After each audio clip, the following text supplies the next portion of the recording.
As you know, each state is assigned, in the District of Columbia, electors based on the number of senators and members of Congress. In the case of the District of Columbia, they get 3. They don't have senators, and they have a non-voting member of Congress, a delegate. The vast majority of states, depending on who wins the popular vote, all those electors vote for the candidate who won the popular vote in the state. Now, how are the electors chosen? Well, it depends on each state, but typically the Republican or Democrat candidate running for office makes sure that those electors are very, very loyal to him and their party, or her and her party. 2 states, Maine and Nebraska, have proportional electors, which means it depends how the vote goes in those particular congressional districts in the state. And they're assigned on that basis. That is, depending on who wins those districts with a popular vote. Now, once that's determined, something called a certificate of ascertainment. A certificate of ascertainment in each state is signed by each governor. It declares the winner, and it names in that state the electors for the winner. That is, it lists them, the electors having already been chosen by the candidate and or the party. That certificate of ascertainment, a copy is sent to Congress, and the original is sent to the Archivist of the United States at the National Archives. This is by statute. The electors in each state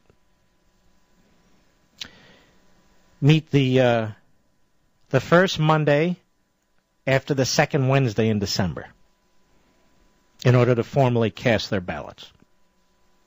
See, when you're voting for President and Vice President of the United States, technically you're voting for these electors. I'm not trying to confuse it, I'm just telling you how it works. So they meet in their own states the first Monday after the second Wednesday in December to formally cast their ballots. Now these certificate of ascertainment, they're gathered together in Congress. As I say, they get a copy, the archivist gets the original. And then Congress meets in a joint session. Well, which Congress, Mark? The new one or the existing one? The new one.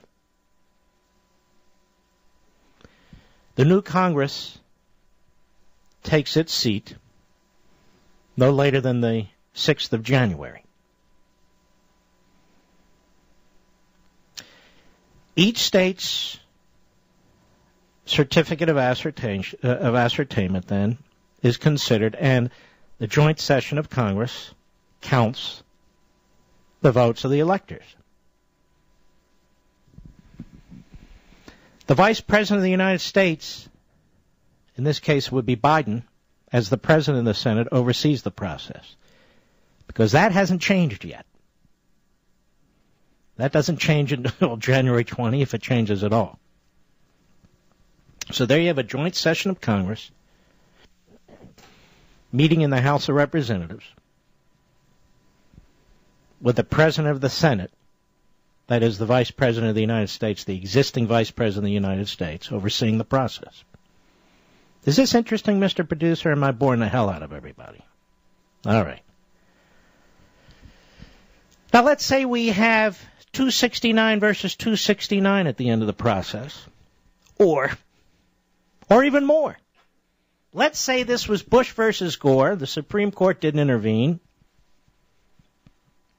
And a challenge is made to the certificate of ascertainment and the vote of the electors in Florida, a challenge is made to the legitimacy of the vote in Florida. So what happens? Well, without getting into how the challenge works and how that process works, because it's not so simple, but without getting into that, the House of Representatives then chooses the President of the United States. Well, how's that done? Does every member vote? No. Well, yes and no. Each state delegation gets one vote. Gets one vote in the House of Representatives. So, the members of the House from Kansas, they vote among themselves, and depending on who they decide, Republican or Democrat, that counts as one vote. So if the Republicans control the House, and if most of the state delegations are Republican, then in essence the Republican will select the President of the United States. What happens in the Senate? Well, in the Senate picks the Vice President of the United States. Well, how does that work? Because, you have 50 states. Does every state get one vote? No. Every senator gets one vote. Well, what if you have a tie, Mark? 50-50. Maybe the new Senate's made up of 50 Democrats and 50 Republicans. Well, you still have a Vice President of the United States. He's the President of the Senate. He gets to cast a vote. That would be Joe Biden, and he might cast a vote for the Democrat. Who knows? Oh, it's true. That, in summary, is how it works. Now, let's go back briefly, if I may, to the election of 2000, Bush versus Gore. Those of you who have listened to this program for years, you've heard me discuss this before, but let me touch on it very lightly. Remember all the talk about how Bush stole the election, the courts chose the president, and all the rest? That was always a lie. And I'm going to tell you why. If the United States Supreme Court had not intervened in Florida to stop a rogue Florida Supreme Court from destroying the federal election there, from undermining the Constitution, and the Constitution gives the power to the state legislature to make the rules, to enforce the rules. The Supreme Court of Florida seized authority from the state legislature. He kept changing deadlines, kept changing rules, but that's a separate issue. Remember, Al Gore was the first one to bring a lawsuit. He was the first one to go to the courts. No presidential candidate ever done that in American history. He was the first. So he wanted the courts to decide it. He just wanted the courts to decide it on his behalf. Went to the Supreme Court. The Supreme Court warned the Florida Supreme Court to cut it out. The Florida Supreme Court wouldn't cut it out, and ultimately the U.S. Supreme Court intervened. Now, what if no court intervened? Or, what if the Supreme Court had not intervened? At the time, the governor of Florida was Jeb Bush. Jeb Bush, ladies and gentlemen, had already signed a certificate of ascertainment and sent it to the National Archivist at the National Archives and sent a copy to Congress before the U.S. Supreme Court even ruled. Well, Mark, what's that mean? It means that the state of Florida had already, under the Constitution, decided the election in Florida for George W. Bush. There was absolutely no reason at that point for the U.S. Supreme Court to intervene, but it intervened to stop the rogue Florida Supreme Court for all intents and purposes. Interestingly, after the Supreme Court of the United States decided the Bush versus Gore decision, Governor Jeb Bush signed another certificate of ascertainment, a second time saying, okay, My brother won. And he was right.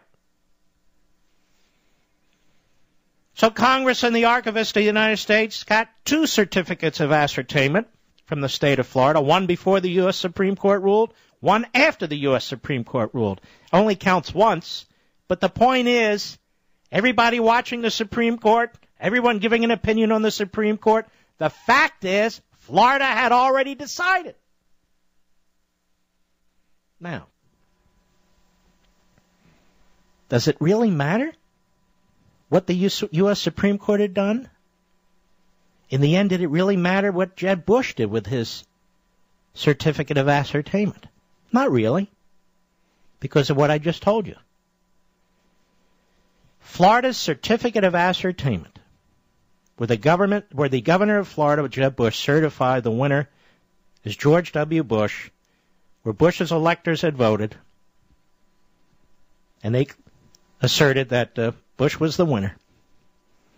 All those votes, with all the votes from the rest of the states, from the governors with these certificates, they were all collected up, and then Congress met in a joint session of Congress. If the U.S. Supreme Court had not intervened, and if Jeb Bush had not done what he did, what would have happened? Well, to make a long story short again, the House of Representatives would have selected the President of the United States. The House of Representatives was controlled by the Republicans. As I recollect, 26 or 27 of the state delegations out of 50 were Republican. In other words, George W. Bush would have been President of the United States no matter what the U.S. Supreme Court had done. And in the U.S. Senate, you may recall the U.S. Senate was split 50-50. Right down the middle. Remember that? And who was the sitting vice president at the time? The man who ran against George Bush for president, Al Gore, the man who lost. Al Gore would have cast the deciding vote. Al Gore could have made his own running mate, Joe Lieberman, vice president of the United States, if he had wanted to. Obviously, none of this ever happened, did it? Because the votes weren't challenged in Congress. The votes weren't challenged in Congress.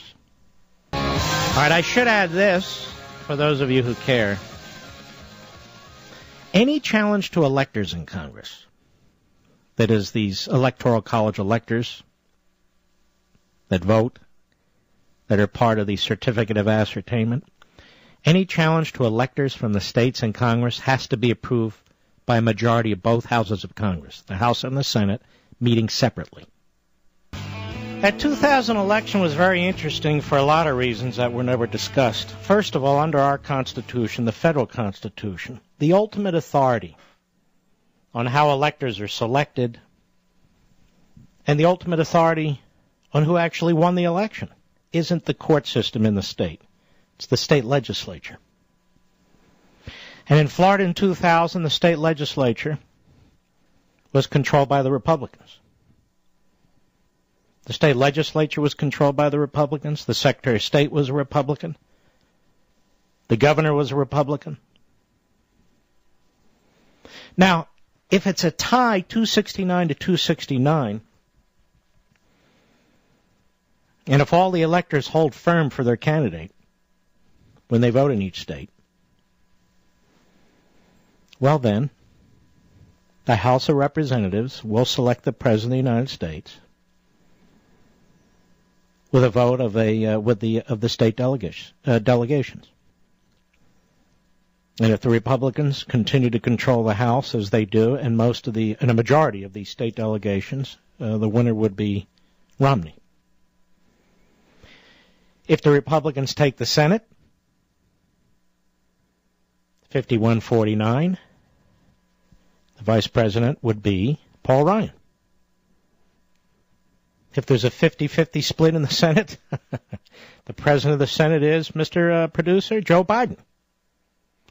So theoretically, if 50 Republicans vote one way, 50 Democrats another, Joe Biden can vote for himself. But these are ifs, ands, they're interesting, but I don't expect it to happen, but if it does, you'll be prepared. Now, what if one wins the popular vote and one wins the Electoral College vote? Well, you know this by now. It's the Electoral College vote that determines who the president and the vice president are. Mark, that's so unfair. No, it's not. It's the electoral process, the same system that made Barack Obama president of the United States, that made Joe Biden the vice president of the United States. It's the same exact system. Everybody knows what the system is, who's running for president and vice president, going into the process. Both political parties know, the Congress knows, the courts know, the Archivist of the United States knows, so nobody should be surprised from a legal or constitutional point of view if some such thing occurs. It's set up to prevent pure majoritarianism. Now, why is that? Do you think anybody would be campaigning in Nevada today, in New Hampshire today, or any of the small states with population-wise at all, if we didn't have an electoral college system? The answer is no, they wouldn't. They wouldn't waste their time. Not because there aren't wonderful people in states with small populations, but because you're not going for an electoral college vote, are you? You're going for the population centers. The Electoral College is one of the things that keeps this country united. Small states, big states, small population, big population, medium population. Just like the 10th Amendment in federalism. It's one of the things that keeps this country united. As an example, in Massachusetts, perhaps you outlaw capital punishment. In Texas, you don't. But so what? Some states have different rules. Some states have other rules. In other words, we're a diverse people. We're a diverse people. And the point is, you have to have tolerance for diverse viewpoints. And if the Supreme Court or Congress or the President can impose one way on all of us, despite our different backgrounds, our different beliefs, different geographies in the states that we live in and so forth, what that creates is tension. What that creates is strife. Whereas mobility, tolerance, flexibility under the 10th Amendment help keep this a united nation, just as the Electoral College does.